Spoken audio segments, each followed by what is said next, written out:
PFI ವಿರುದ್ಧದ ತನಿಖೆಯನ್ನ ಕೆಜಿಹಳ್ಳಿ ಪೊಲೀಸರು ಚುರುಕುಗೊಳಿಸಿದ್ದಾರೆ. ಈ ಮಧ್ಯೆ ಬಂಧಿತ ಆರೋಪಿಗಳ ಮೊಬೈಲ್ಗಳ ರಿಟ್ರೀವ್ ರಿಪೋರ್ಟ್ ಎಫ್ಎಸ್ಎಲ್ನಿಂದ ಬಂದಿದೆ. 55 ಮೊಬೈಲ್ಗಳಲ್ಲಿ ಸೆರೆ ಸಿಕ್ಕವರ ಸಂಚಿನ ಬಗ್ಗೆ ಮಾಹಿತಿ ಸಿಕ್ಕಿದೆ. ವರದಿಯಲ್ಲಿ ಏನಿದೆ ನೋಡಿ. ಪೊಲೀಸರ ಕೈ ಸೇರಿದೆ ಆರೋಪಿಗಳ ಮೊಬೈಲ್ ರಿಪೋರ್ಟ್. ಹಿಂದುತ್ವ ಮತ್ತು ಆರ್ಎಸ್ಎಸ್ ಚರ್ಚೆ ನಡೆಸಿರೋ ಚಾಟ್ ರಹಸ್ಯ ಪತ್ತೆ. ಪಿಎಫ್ಐ ಬಂಧಿತರನ್ನ ಕೆಜಿಹಳ್ಳಿ ಪೊಲೀಸರು ವಿಚಾರಣೆ ಮಾಡುತ್ತಿದ್ದಾರೆ.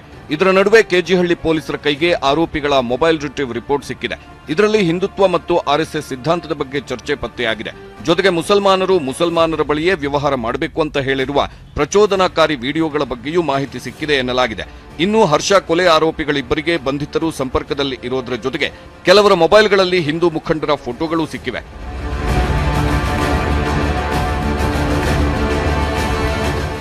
ಆರ್ಎಸ್ಎಸ್ಗೆ ಪರ್ಯಾಯವಾಗಿ ನಾವು ಪಿಎಫ್ಐ ಸಂಘಟನೆ ಬಲಪಡಿಸಬೇಕು ಎಂದು ಟೆಕ್ನಿಕಲ್ ಆಗಿ ಪ್ಲಾನ್. ನಿಮ್ಮ ಮಕ್ಕಳಿಗೆ ದುಡ್ಡಿನ ಪಾಠ ಮಾಡದಿದ್ರೆ ದುಡ್ಡು ಮಾಡೋದಿರ್ಲಿ, ಅವ್ರು ನಿಮ್ಮನ್ನೇ ಮಾರಾಟ ಮಾಡ್ಬಿಡ್ತಾರೆ. ಹುಷಾರ್. ಫ್ರೀಡಮ್ ಆಪ್ ಡೌನ್ಲೋಡ್ ಮಾಡಿ ಮಕ್ಕಳಿಗೆ ದುಡ್ಡಿನ ಪಾಠ ಮಾಡೋದು ಹೇಗೆ ಅಂತ ಕಲಿಯಿರಿ ಮಾಡಿದ್ರು. ಹಿಜಾಬ್, ಹಲಾಲ್ ಕಟ್, ಆಜಾನ್ ವಿವಾದದ ಬಳಿಕ ಮತ್ತಷ್ಟು ಚುರುಕಾಗಿದ್ರು.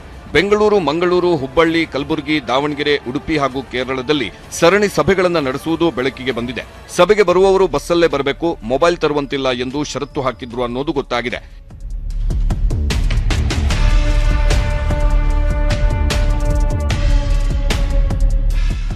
ಇನ್ನು ಐಶ್ ರೇಡರ್ ಆಪ್ ಮೂಲಕ ಮಾಹಿತಿ ಡಿಲೀಟ್ ಮಾಡಿದ್ದು ಬೆಳಕಿಗೆ ಬಂದಿತ್ತು. ಹೇಗೆ ಸೀಕ್ರೆಟ್ ಆಗಿ ಕೆಲಸ ಮಾಡುತ್ತಿದ್ರು ಅನ್ನೋದು ಪೊಲೀಸರ ರಿಪೋರ್ಟ್ನಲ್ಲಿ ಬಯಲಾಗಿದೆ. Crime bureau, news 18 Kannada, Bengaluru.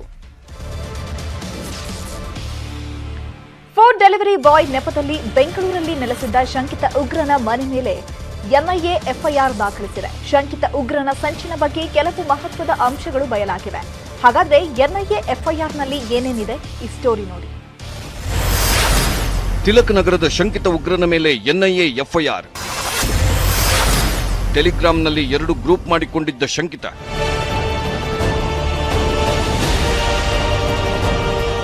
ಬೆಂಗಳೂರಿನ ತಿಲಕ್ ನಗರದಲ್ಲಿ 2 ಶಂಕಿತರನ್ನ ಬಂಧನ ಮಾಡಲಾಗಿತ್ತು.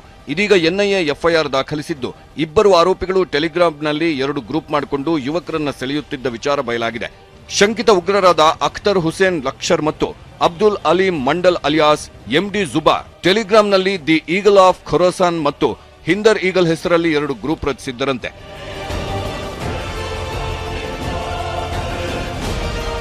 ಯುವಕರನ್ನು ಸೆಳೆದು ಕಾಶ್ಮೀರ, ಖೊರಾಸನ್ಗೆ ಕಳುಹಿಸಲು ಸಂಚು ರೂಪಿಸಿದ್ದರಂತೆ.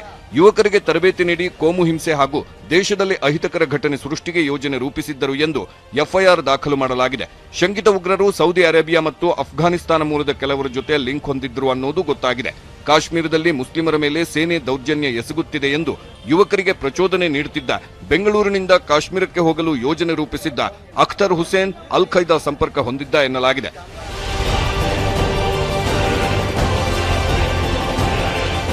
ಸದ್ಯ ಎನ್ಐಎ ಅಧಿಕಾರಿಗಳು ತಿಲಕ್ ನಗರದಲ್ಲಿ ಸಿಕ್ಕ ಶಂಕಿತರ ಒಳಸಂಚನ್ನ ಬೆಳಕಿಗೆ ತಂದಿದ್ದಾರೆ.